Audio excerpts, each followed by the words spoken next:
Now we're going to move from Soviet Union back to United States, because the Vietnam War is kicking in a full gear. So Korean War, we talked briefly about the M1Ds, and the M1Ds seen the action in the Korean War. Toward the very end. To the very end, but they seen the action. But we entered the Vietnam War with M1D, right? And quickly, in a lot of M1Ds was actually pushed to the South Vietnamese army. They were getting a training, very good rifle, no question about that, but it was aging. But by that time was aging. Now, what is happening on the US forces side, Tony? M14. M14 is being pushed in as the next infantry weapon, as a replacement to the Garans. Whatever controversy, you got it? Okay, whatever controversy was associated with M14, because nothing goes without the controversy.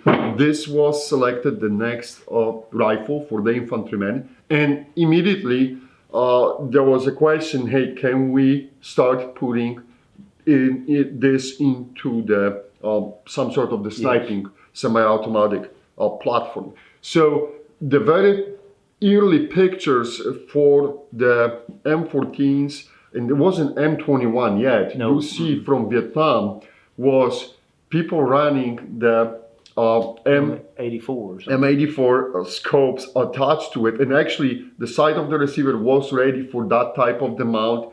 And it is absolutely amazing to see it. The M84 on not that many pictures, though, but the people that the soldiers put, the troops put the M84 scope on. Can I tell my story about Kimball Kelsey? No. Oh, man. Go ahead. All right, I got a good friend, Kimball Kelsey. Of course, Kimball's in his 70s now.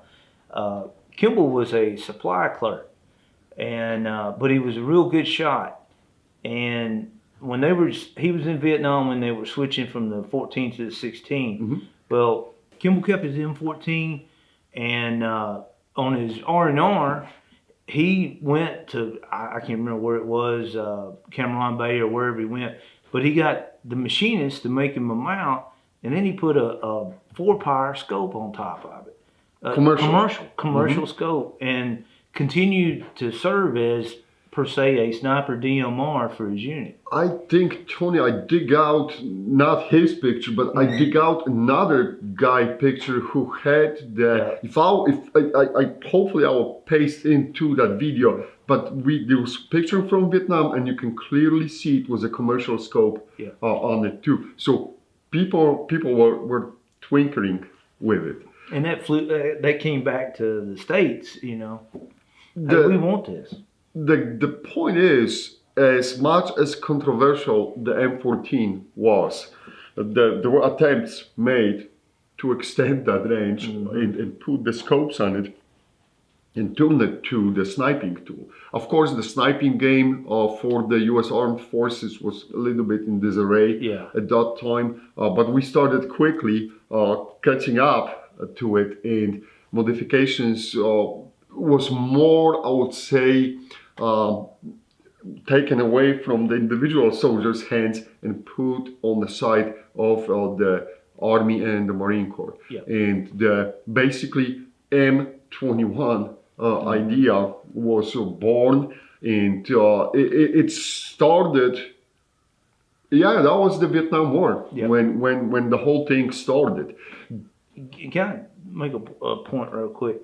The Army Marksmanship Unit, let me tell you, throughout this century, or the 20th century and now this century, they have saved our butts. Absolutely. Because their work on getting these to shoot in matches ended up making that M21. And it's done it in the 24.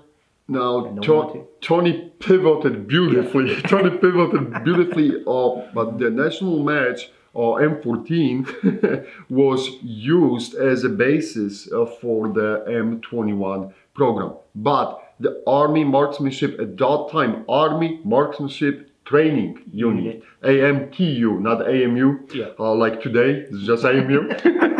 But at that time, what they started doing, they accepted the challenge. Yes. And they basically said, no problem, Yeah. hold our beer.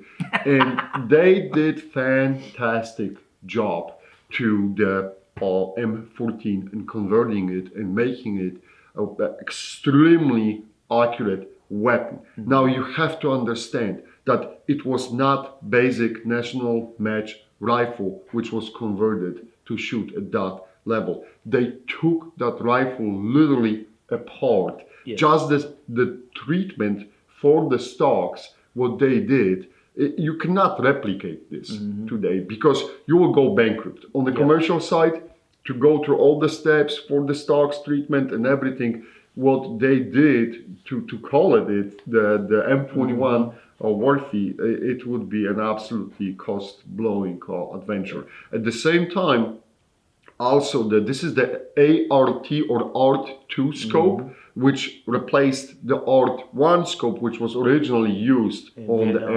M21. But the ART1 scope, by all the accounts, people were extremely happy with it and satisfied, and it had that feature of which enabled the marksman or the sniper behind it to quickly range targets, and it took a little bit of that guessing work for the range estimation and improved the extended range accuracy of the system.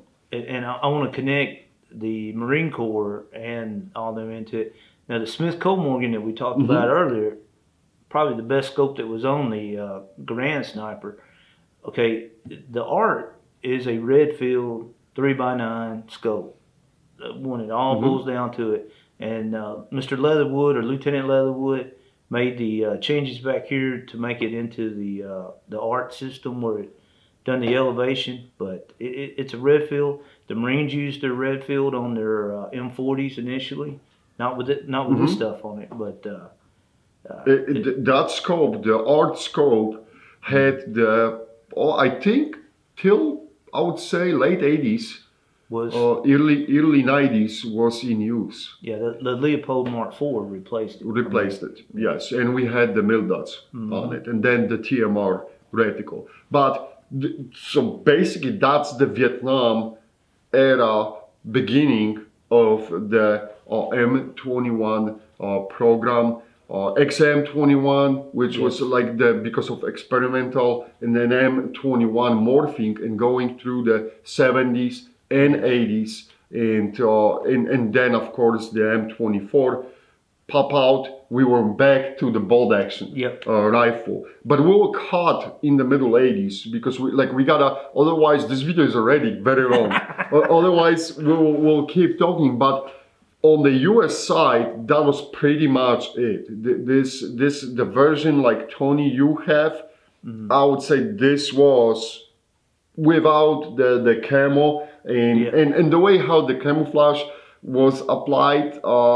This was nothing fancy either, and you see them, and even in Vietnam, how the boys were running and how those stocks were painted, and done. That's something, what you can do on your own too. But as far as the setup and the rifle and the work done by the AMTU, I mean, absolutely jaw-dropping. There were literally guys that all the haters, you have to understand, against the M21s, these rifles were capable of first round hits at the 900 meters, which will be 990 yards. And after the work done by AMTU. I think, didn't they claim that they had a group, 10 shots group within the 10 inches at the 990 yards? It seems like they did during the demonstrations for the government officials and everything, the big wigs, big wigs. But with the scopes, they were pulling literally soldiers behind it, and they were letting them range with the scope and scope features that came in ring and engaged the targets, and they were achieving the first round hits. And we'll talk about this. The M21 was a successful system, yes. And Rob and I was talking about this before we started filming. To keep one of these running Yeah. At that level, it takes a special gunsmith to do it. This your average. Hell, the Union armors don't know nothing about No. guns most of the time, and that's what doomed the M21. Well, I think it'd still be there today. Was they just couldn't maintain that accuracy because there's so many moving parts. Well, even the old treatment for the wood, Mhm. that was wearing out, and what is happening to the wood over the time? Shrinking. It's shrinking. So, and when the wood is shrinking, it's affecting the accuracy. But Tony, I forgot to talk about, and this just boggles me tremendously. As far as M21, I know everyone, and kudos to my Marine friends and your propaganda department. You guys are doing outstanding job. The Carlos is always seen as the best sniper in Vietnam. Guys, sorry to break your heart, he was not the best sniper in Vietnam. He just had a book written about it. Yes, he again, Marines, fantastic job. Yep. And they help him. They use him, but they help him too. So he was elevated to that status, and then he was open about what he did in Vietnam, and he had tremendous service record, and you cannot question that. But he was not the best sniper in Vietnam. The best sniper in Vietnam was U.S. Army Sergeant at that time. Albert Walden, 109 kills. And that is correct, guys. That is correct. This guy really was amazing, and he did use the M21 sniper rifle. And he was a member of the 9th Infantry Division. Yes, the 9th, if you will look at the history of the sniping in Vietnam, the 9th Infantry Division did tremendous work. They really, wherever they were put, they created like a field sniper school. With the assistance from the Army Marksmanship training unit. And these guys were absolutely, they did tremendous job. And the one thing about I'm going to butcher his name again, Adalbert. Yeah. Adalbert, the one thing, he never went public much about what he did, the work he did in Vietnam. And that's why he never was probably, and to this day, he's not really famous. He really, this is the guy who stayed in the shadows. Yeah, and probably on purpose. He probably didn't want. He didn't want. We're going to leave it at that. But Carlos was more open, and he got all the fame. But the Adalbert really put up outstanding work with this beautiful rifle. Now let's pivot. We're going to pivot again. Tony, we talk about the SVDs, right? But nothing was perfect inside the communist paradise. So politics again. Two countries kind of didn't get to participate in the SVD sweepstakes, and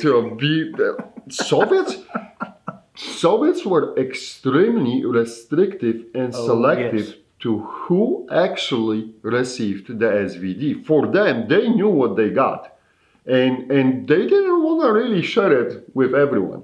So, of course, this is the Chinese version. This is the Chinese version.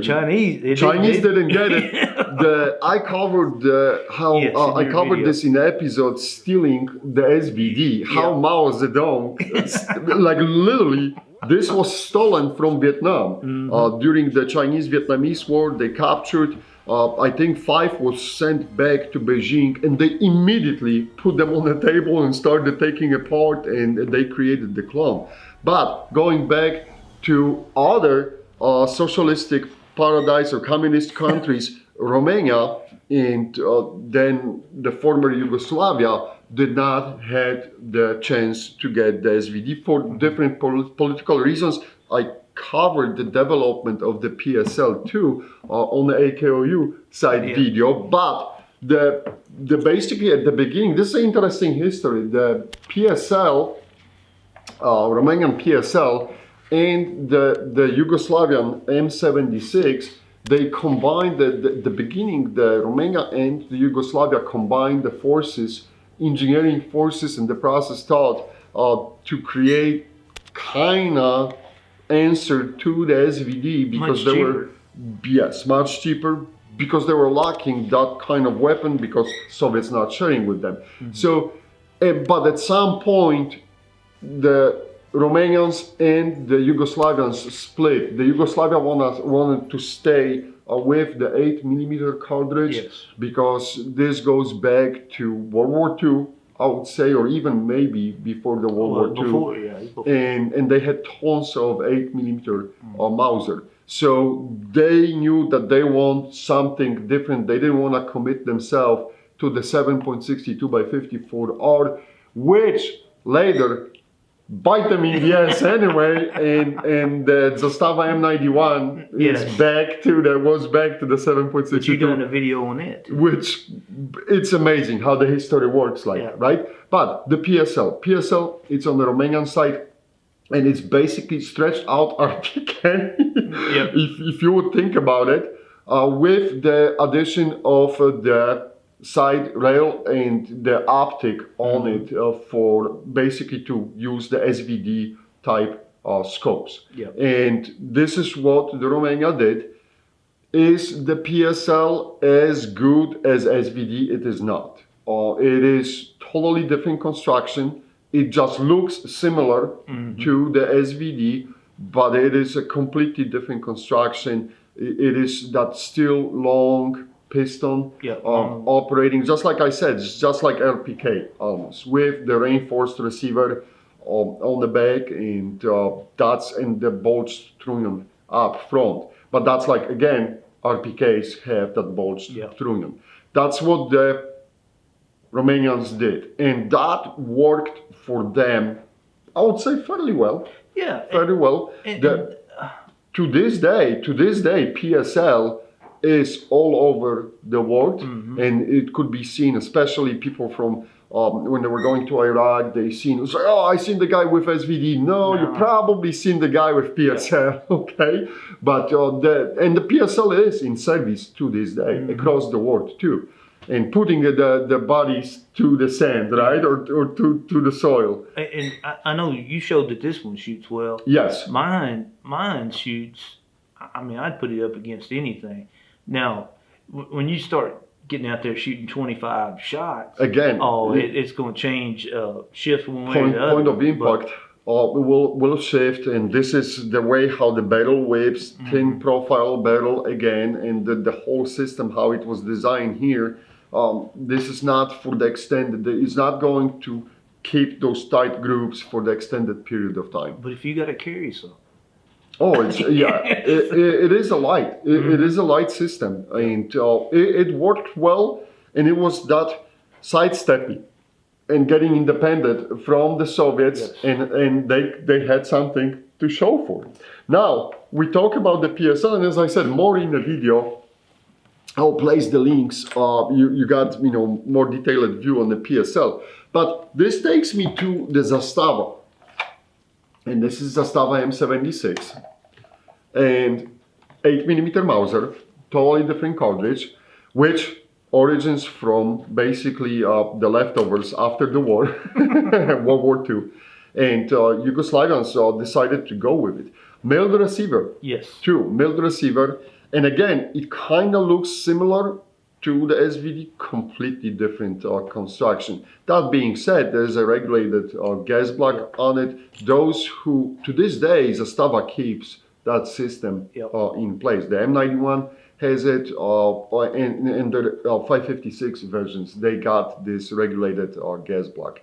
You gotta be careful. I learned this multiple times, because this system encourages you can change the gas settings on the fly without taking everything apart. But then this little bracket, because you're lifting it up with the bullet, tip of the bullet, and it has a tendency to stay up because it's just the little metal bracket. And then the gas ring will start spinning, spinning from the recoil. So, like, to be honest with you guys, like, because I know M76 is extremely popular, if you want to change the gas settings, take it apart, adjust, dip down that bracket, and then it's a guarantee it will stay. in place. But Tony, as far as the shooting, how you like shooting M76? This one is done fantastic. And Ron, I never have really studied it. I want to say this is a much heavier barrel. Oh yeah, there's not even a question. You can see the profile of the barrel between the PSL and that one. And of course, most of you probably already know this, but this is an American-made receiver because the kids import rolls. The Mitchells that came in are uber expensive. Yeah, you can. I don't even know. I cannot recall from my memory seeing one recently for sale. The original import. I guarantee it's going to be over 10,000. Yeah. A real Mitchells that he imported in the before the ban of '89. Yeah, I think it was 80s when they were coming in. Yeah, it was 80s. Yep. And I would say the quality of the real gun probably rivaled the Dragunov as far as machining and everything, because the Yugos the Serbs are great at that stuff. And with it being an 8mm Mauser, I would say with that 200 grain bullet, 198 grain that they used, definitely much more potential with it opposed to the 150s. Now, the one thing that I will complain about on this gun, and I'm going to leave this with Rob to shoot, but the magazine, they screwed the pooch on the magazine. The last round, it's got, like all the Yugos, it has the bolt hold open on the magazine. Well, it forces a nosedive on that, and it'll end up just like that right there. But other than that, just like on the M16s, the magazines were tilting, the anti-tilt that you should, but then Yugoslavia disintegrated. So Zrak scope, fantastic optics. Oh yes, the glass quality on the Zrak. If you have original Zrak or ZRAK scope, it's fantastic. The glass quality on those scopes is really great. Like you don't think much about this scope till you look through it, and it's like, holy cow, this is really good glass.